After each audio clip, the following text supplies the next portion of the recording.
Nakatakda ng magsampa ng mga criminal at administrative cases ang tanggapan ng Department of Migrant Workers laban kay dating Overseas Workers Welfare Administration Chief Arnel Ignacio. Kaugnay ito sa naging maanomalyang land acquisition deal na nagkakahalagang 1.4 na bilyong piso sa ilalim ng liderato ni Ignacio na napag-alamang hindi dumaan sa tamang proseso at walang proper authorization.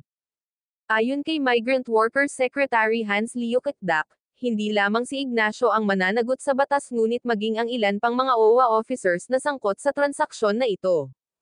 Matatanda ang tinanggal na sa kanyang pwesto bilang OWA chief si Ignacio dahil na rin sa loss of trust and confidence ng Department of Migrant Workers Officers at Board of Trustees sa kanyang liderato na mayroong 6 na violations.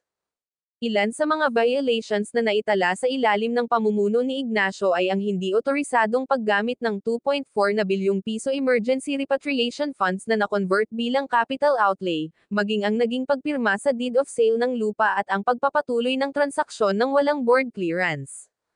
Naitala rin na nagkaroon rin ng acquisition deal ng mga undisclosed lease contracts, post-sale rental collections, at ang pagiging bigo na magkaroon ng buong pagmamay-ari ang OWA sa nabiling lupa sa kabila ng pagiging fully paid ng transaksyon.